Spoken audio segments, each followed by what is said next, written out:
Yes, Joseph? I will when you get the mic. Thank you. I'm Joseph Batak. I'm an MDM graduate last year. Congratulations. Thank you. Good job, I hope. Yes, I used to work in Afghanistan, and I'm going back. I have been back there several times already. But this is in my work, of course. Demographics in Arab countries are very much an issue right now, especially in post-conflict countries where there's a huge amount, almost 5 million Afghans went back, and they're part of the labor force. And here's just a comment. No, your presentation focused on growth and demographics, but to a certain extent, I see that there's a lot of issues related to economic policies for that growth to take place, considering that your demographic gift to be utilized, which I think is an observation that I got from the work experience I had.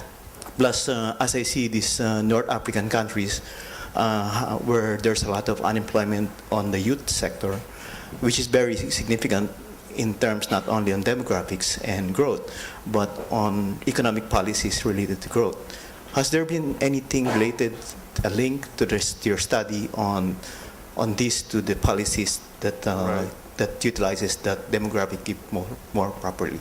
Joseph, there's been a lot, and in particular, as I just breezily said, the economics is the same, but the impact is quite different.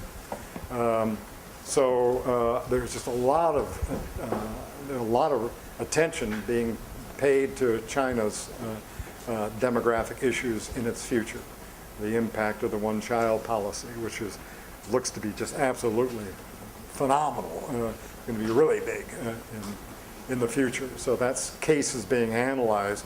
There are lots of cases where policy has intervened and interfered with demographic transition forces and left its mark on the demographic change, and where the influence is being assessed.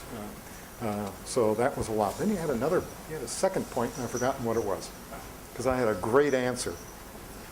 And I guess I won't be able to give it because I can't remember what the second point was. 2 points, excellent. I can't remember the second point.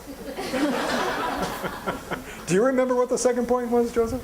Well, to what extent does because you talk about the Asian miracle and the East Asian miracle, right, where they're able to utilize the demographic gift properly. Thank you, right, that's the second point. And the policy. Stop. I got it, right, got it.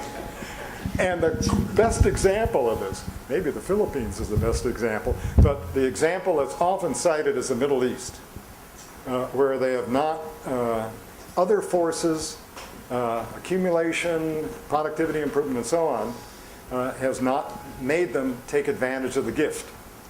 So they have all these young adults. It should be cranking up growth rates, and it's not. And what do they have instead? They have unemployment and revolutionaries on the streets as a result. The young adults unemployed, and that's one of the reasons why they're out on the streets. But they will have a big impact on the region if their voices get translated into institutional change. So these are more subtle and more difficult connections to pursue, and they may end up to be very big, at least in the Middle East.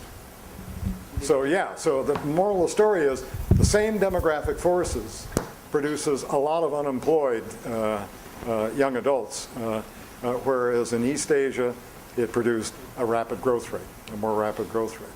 So East Asia exploited the demographic gift, and the Middle East has not.